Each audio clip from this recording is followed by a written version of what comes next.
po sa ating lahat. Muli, nandito tayo para magbigay ng komento. Kanina, mayroon akong napanood na vlog at saka news tungkol dito sa pagsuporta ng mga INC members kay Congressman Marcolita. So alam naman natin si Congressman Marcolita ay isang membro ng INC o kaya Iglesia ni Cristo. Okay, ano ba yung ugat ng pagsuporta na yan? Ito, may matinding deliberation o sabihin na natin na matinding argumento ng mga congressman, congresswoman diyan sa hearing with regards doon sa pundo ng Vice President. Okay? Kasi in the past sa mga budgetary hearing ng Office of the Vice President, hindi umaatin itong si Vice President o at the same time parang nagpapakita siya ng sabihin na natin na disrespect sa Kongreso. Yan ay para sa akin lamang kung para kay Congressman Marcolita hindi yan disrespect. So okay lang sa kanya. Yan ay kanyang opinion. At ito lang naman ang aking opinion. Lahat naman tayo ay may karapatan sa ating opinion. Okay, so bagamat siyempre lawyer yan, wala tayong panalo dyan, ano? Dahil ordinaryong citizen lang tayo. So, ito. Yung talagang oral fight, world war.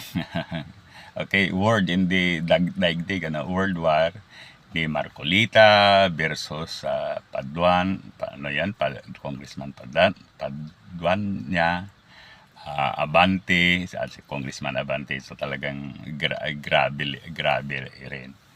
Sa nakikita ko naman okay lang yan. We are in a democratic country.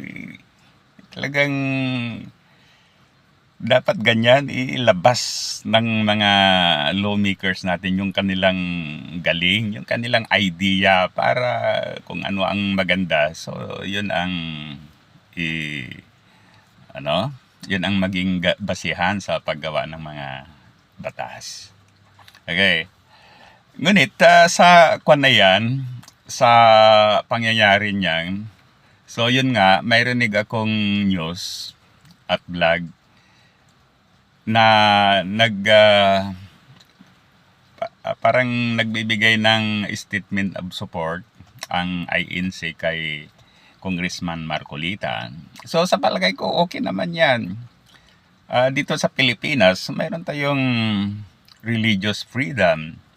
So malaya tayong sasama doon sa mga grupo o denomination na gusto nating maging bahagi.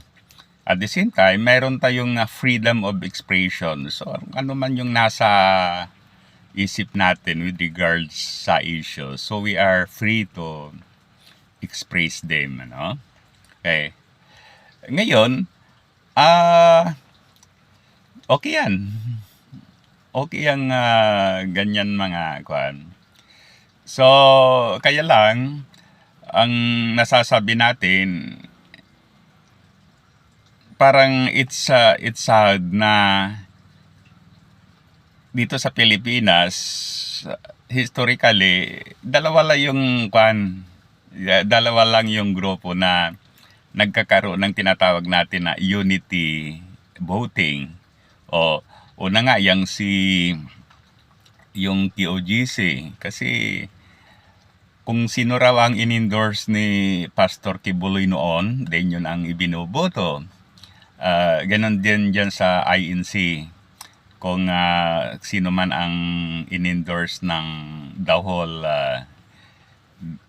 whole group, then yun ang kanilang ibinoboto. Although hindi ako naniniwala na 100%. Siyempre may may kwan din yan, may exception. Although, kaunti lang naman daw.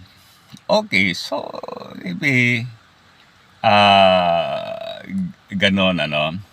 Ngayon, ang kwan dyan, ang magiging implication ay, siyempre, matatakot yung mga ibang congressmen natin o yung other elected officials. At yan, mayors, kung ano, yung congressman, maybe governor, pati yung mga barangay captain, at saka iba pa, no? Even office of the president, ay yung sa presidente, sa vice president, ano, yan. Ngayon, sa palagay ko naman, yung para sa akin, so, okay lang. Yan ang test sa mga nasa elected offices, ano. Kung ano ang nakikita ninyong tama, do it. Kung hindi kayo iboboto because ang ginawa ninyo ay tama, so let it be. Okay, no fear. Kaya lang, siyempre sa palagay ko, maraming mga kanyan, mga elected officials na mababago ang stand because of that. Lalo-lalo na talaga yung mga sinuportahan ng mga INC. Okay, ganun yan. Ngunit kung ako, no fear. Ginawa ko yung tama, uulitin ko, ginawa ko yung tama, then hindi ako iboboto ng ilang groups. So be it, no? Ganun sana ang magiging stand ng ating mga politiko. Okay, so muli, thank you. Sana i-like at saka subscribe sa ating YouTube channel. Please naman, i-share at saka subscribe para at least ma-share natin yung ating mga pananaw, yung mga ating komento, mga ating opinion sa maraming mga Pilipino. Kasi sa totoo lang, iilan lang yung mga subscribers natin. Ano? So muli, maraming salamat.